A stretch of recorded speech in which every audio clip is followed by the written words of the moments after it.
Big guy started it in the North Face. Oh, that's cool. And I'm given resources with lots of details on products. It makes me feel like non-competes have a time and place. Crims, are you coming in here to give me a pro non-competes argument? That's insane, bro. That's insane. What are they paying you to do this? No. Gotta get the shareholder value up. You got a stock plan you're really fighting for? That's crazy. Look at all the insane amounts of abuses it's been used for. I told about so many of them in that video. Listen, as I mentioned in the video, the original intended purpose of non-competes was for high-level executives who had very, very key important material information to the business that would be so damaging if it got out that it could kill the business. In that situation, it's possible they could work out a contract. But for the way it was used for the average American, of which 30% of working Americans were locked into a non-compete, it was abusive, it was restrictive, and it was designed to keep pay down. I despise non-competes. I despise them, and I despise that a terrible ass, shitty federal judge has blocked the rollout of the FTC's non-compete ban. I get mad about it because it's so cringe. It is so un-American. It is damaging millions of people in service of very few. And I hope that it gets overturned and it gets passed through. And yeah, that's what I think. I'm just telling you, you will not convince me, I think, very easily that non-competes have a time and place, especially for a regular worker. That's crazy. Hey, Shrug, did you hear about the running gel company that claimed their gels had 180 calories and they were lying and underfilling packets and confirmed they only had about 6? Wait, they lied about, they said 180 and it was less? Running gel lying. Spring energy gels? Oh yeah, here it is. The downfall of spring energy gels. Apparently, Redditors figured it out? Dear God. Oh yeah, they just had way less calories than stated. Interesting. Hey, you know what? This is what the FDA should do. I mean, I thank God there's a nerdy enough Redditors and people on Twitter out there to do this, but insane that this was not checked. So annoying. Any tips for not getting bored dead in the Bay Area? What part of the Bay Area? Are you in San Jose? Are you in Man Jose? In which case, there's no tips. Start a stream. But if you're in like SF, there's stuff to do. For sure. Is that why you started streaming? Basically, I mean, I was putting all my time into grinding NVIDIA, and then COVID happened, and then we were all work from home. And at the same time, because of COVID, everything started selling out. There was like these massive shortages of GPUs. So they were actually telling us not to market.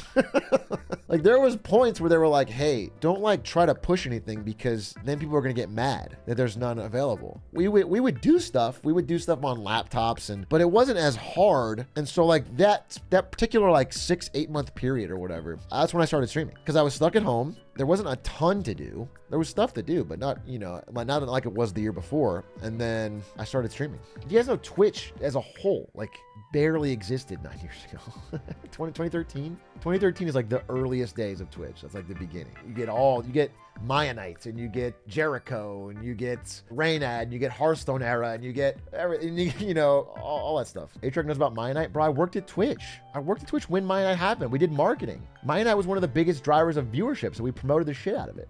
Syndicate, yeah, Tom, I know all those people from back then. I met them, dude. I met Gold Glove. There is this dude. I'm gonna tell you another Twitch story. I think I've told this story vaguely, but let me make it concrete. There was an older guy, a guy who was probably his mid-40s, who worked at Twitch, and he was kind of an asshole to me because we played an after-work poker game, and I basically called him Unk, whatever the equivalent of Unk was at the time. I just basically called him old. I was like, bro, you're old as shit, bro. So this guy was mad at me. I was just joking. I was like 20 years old, 21 years old. But I made a joke at a poker game, and he like did a little smile, but then was never nice to me again. It's a vicious cycle. I can take a joke, obviously, even though I'm not old. So I call him old, and he called me the ugly Gold Glove for like 4 years. Okay? Because I would go to these Twitch parties, and I met Gold Glove. It was like me and Gold Glove at a bar. We were hanging out, we were clinking glasses, we were talking. He was super nice. He recognized me from Twitch Weekly, which is a show I did. I was like, that was awesome. Like, dude, you're the biggest streamer on Twitch. And then he saw us both, and he goes, hey, you're kind of like the ugly one. I was like, dude. And then he kept saying it at work for a long time. It was kind of fucked up. If you guys don't know, this is Gold Glove. Oh no, he's mogging me still. I'm getting mogged to this day. I'm getting mogged. But he was like one of the biggest streamers in early Twitch. So how about that? Have you heard of Jericho? Yeah, I've met Jericho. We did a marketing thing where we had Jericho on one of those mechanical bowls, and he got thrown off and he hit the wall really hard, and we thought we were gonna get sued. It was for pizza rolls, and we put him on a mechanical bowl. Oh yeah, it was a couch. Yeah, yeah. I can't find the image, but I can find the GIF right here. I'm like off camera for yeah. He hits the wall f***ing hard, dude. He hits the wall f***ing hard. Hit his back crack. I was like, oh shit, we're f***ed on this one. This is a bad idea. Have you met Jimmy Beast? I have not met Jimmy Beast, the GOAT, the YouTube GOAT. But when I'm his vice president, we'll meet for sure. We're gonna meet in the Oval Office. But yeah, I want to get into streaming in the software and game dev category. Any advice? You should ask like Pirate Software this or something, man. I think what you should do is, the really simple answer is the hard truth, is you should do it, okay? And then you should be entertaining at it. So this is the hard part. The second part's the hard part. But first part is also hard because people don't do it. So you need to do the first part long enough to where you get good at the second part. And I know that sounds like simple advice, but it is the only advice. And if you try anything else, it won't work, right? That's the only thing that will work, is that if you do it consistently and you are actually good at it. Don't stream first, do YouTube first. You can do either one, bro. You can do either one. Pirate Software had like 5 years or something of streaming to 20 people. And then it hit when he had the shorts. You just got to get the reps in. Big A, I got a job prospect coming up for me. It's a sales job that focuses on selling to contractors. Any advice in the second interview? You already made it to the second interview. So right now you're in the part of the job where you need to not appear crazy.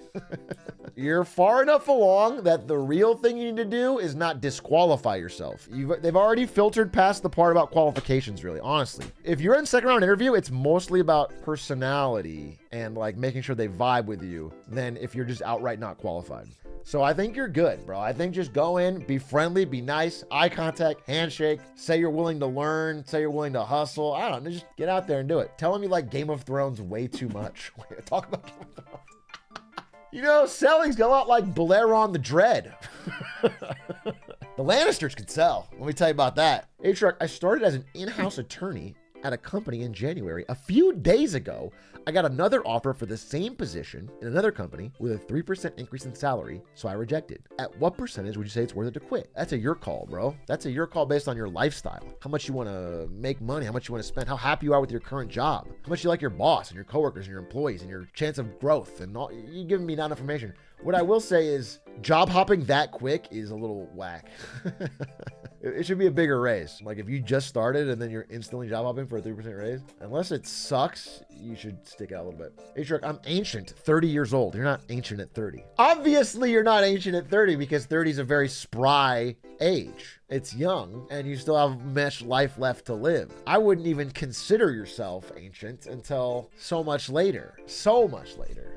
Do you know Jesus Christ was in his prime at 33? Kind of the best year to be, 33. Christ-like. Would you say you're physically declining? Be honest, please. This is actually a good question. I was talking about it with Lud the other day. Lud and I were playing basketball, and he was telling me about how we were talking about ages. People say they start feeling it. We're talking about ages, and he was like, yeah, Slime says 34. He started feeling old. Like it just, his body felt worse. And then Stan said 31. 31 when you start feeling it. Here's what I'll say. And I'm being dead honest with this. The trick to not having that realization is to live like a degenerate in your 20s and then get healthy in your 30s.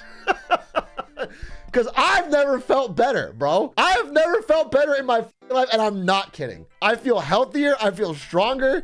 I just lived like absolute shit in my 20s. And sat on my ass on the computer all day, hunched over, didn't go outside, didn't sleep right, didn't eat right.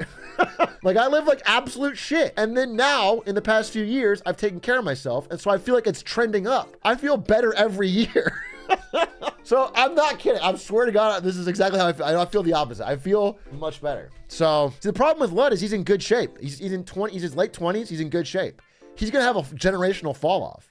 He's going to get a massive beer belly. His hair's going to fall out. He's going to feel old as shit and creaky. Ludwig at 34 is going to be terrible, bro. But me, I'm set, dude. I'm glowing up.